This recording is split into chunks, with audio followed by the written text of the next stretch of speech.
must not be blinded by our own need for power. This is the moment.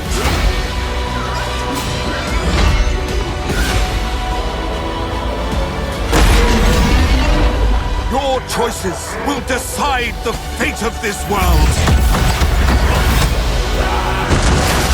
And all that inhabit it. Make the right one.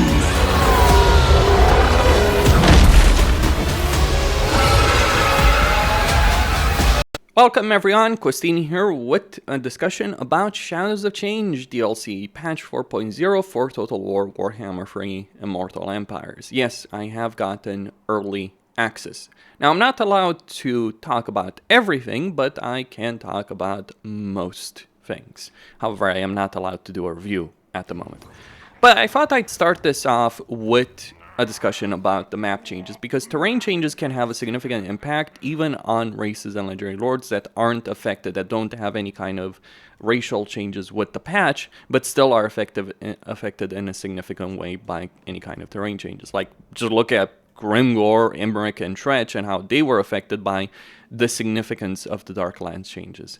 Now, the changes they've made over here are nowhere near as significant, but they will still have an impact. And I'm not allowed to show Kislev, but, well, this isn't Kislev. Ignore that little dot over there. The janitor that is Azazel will deal with that in just a moment.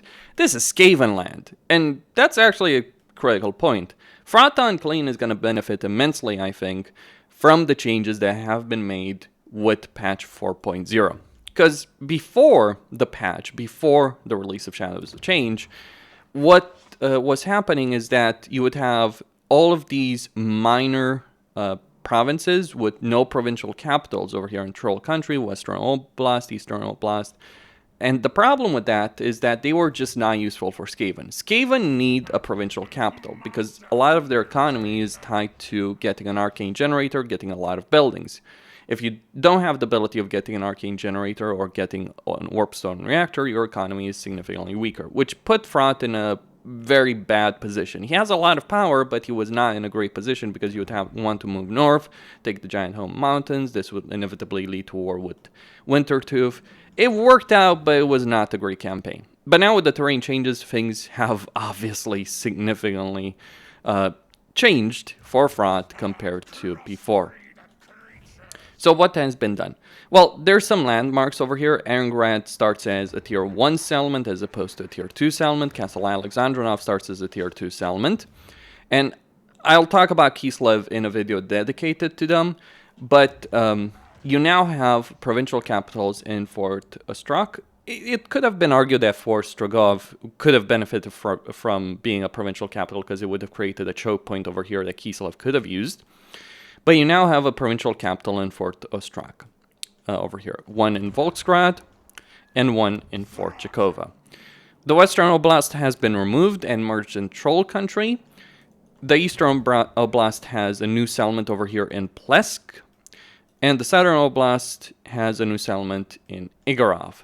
I kind of think they were pushing the terrain, so to speak. Like they didn't really want to change the shape of the map. So they just kind of forced these settlements, these two settlements like Plesk and Igorov, onto the map as it is. Like Igorov seems to be in an extremely strong defensive position over there. So now you have 3 provincial capitals and 3 regions of 4 settlements each, as well as new landmarks that will benefit. Like basically the terrain changes are going to benefit everyone except the Azazel, but if you're playing Frot, if you're playing Trog, if you're playing Kislev, hell, if you're playing Astrogov, you can decide, you know what, I'm not going to pick a fight with Grimgor over here in Darklands, I'm instead going to go on over here, because now it's actually well worth it. To be fair, it was already worth it for Astrogov to do so, it was not necessarily so worth it for others to do so. Like, Castorvs can handle can handle the settlements in the Mountains of Morn, which also don't have provincial capitals, as well as how Kislev was before, but now it's incredibly beneficial for everyone to conquer Kislev. Of course, there's still a huge concentration of legendary lords, so it's not as easy as I'm making out to be. And the campaigns here are still really brutal because it's a Thunderdome, if you will. Like, you've got Azazel, you've got Trog, you've got Front, you've got Stalton, you've got Catherine. And yes, you do have Astrogoth close enough, as well as Boris Ursus. Those are the main map changes that Creative Assembly has made with this DLC, with this patch. What else has been changed? Well, in the Celestial Riverlands, they've, and in this area, they haven't made any terrain changes. They changed who controls what. So if you're playing Yan Bo, you will start with Changwu. It starts as a tier 1 settlement. If you're not playing Yan Bo, instead it will be under the control of the Jade Custodians. The Jade Custodians now will start with just Celestial River, the Celestial Lake, with nothing in the Celestial Riverlands, and instead have full control of the Nangchang Basin from the start. The Jiangxi Rebels are the ones that now start in control of 3 out of 4 regions of the Celestial Riverlands. That is all that they've done for Cathay. Now, the Jade Custodians are going to end up dying very quickly, but if you're playing if you're playing Xiaoming, this does present some interesting opportunities in your campaign, because you could reasonably conquer most of the Celestial Riverlands, or all of the Celestial Riverlands, if you're willing to go to war with the Jade Custodians. Or you can try and rush Snitch to deal with him. No other changes to note over here in the Old World or in the East, but in Lustria we do have one additional region being added over here in the swamps, and it's now the provincial capital, the Isle of the Crimson Skull. This is where Yan Bo will start, whether or not you're playing him. So he doesn't have a settlement if he's controlled by the AI in Cathay.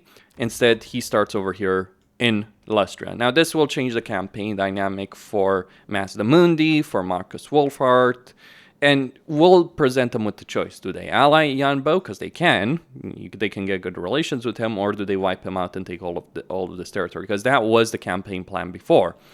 If you were playing Marcus Wolfhard, your best campaign choice would have been, yes, you take over the creeping jungle, then you march north, you pick a fight with everyone around here. Yes, you wipe them out until you reach Morathi, then you try and make some deal with Morathi, and then you turn back south and deal with everything again. If you're playing Mazda Mundi, you would take over this entire territory, move into the swamps, move south, make an alliance with Morathi, same idea, right? That dynamic is now significantly changed. And that would be it, really, in terms of map changes. It's not as significant as what they did in the Darklands, because in the Darklands, they did make quite a lot of changes to a lot of provinces, be it the Howling Wastes, the Desolation of Asgore, the Wolflands, the Blasted Wastes, and of course Arnegrund. They did make significant changes across the board. And terrain changes can have an enormous impact. Imeric's campaign, Grimgore's campaign, Tretch's campaign are all far better for the changes that were made in the Forge of the Chaos Dwarves DLC that obviously everyone had access to with the patch, right? The changes that they've made with Shadows of Change aren't quite as significant, though they are obviously going to have an impact on the Kislev campaigns, Frat, Azazel, and Trog. I would say Kislev may end up being the one that benefits the most from it, because it means like the Drazine Enclave, which starts with these two provinces and starts at war with Frat, is not going to be wiped out so easily. Though, interestingly enough, they also start with Plesk as a settlement to keep them alive. So that gives that's likely going to give Catherine and Castalton more time to set themselves up, to deal with other issues, stabilize the situation. So it's kind of buff for Kislev if you want to consider that. Buff also for Frat, maybe something considered the nerf for Azazel, not that he is going to suffer from it all that much. And obviously changes the dynamic of the campaign here to a certain extent. If you're playing as Frat, done clean, you do take over for Stragov, and then you have to decide, do you go against Castalton or do you fight a siege battle? Because you don't have any changes in terms of your starting army, and now you have to deal with a walled settlement. You certainly can, because you can summon rat ogres from the beginning. You certainly can win the battle over here, but the dynamic you now have in the campaign is different. Though I would argue quite strongly that it is for the better. And that is it. Costin here, signing out. Don't forget to subscribe, like, and enable notifications, and stay tuned for more.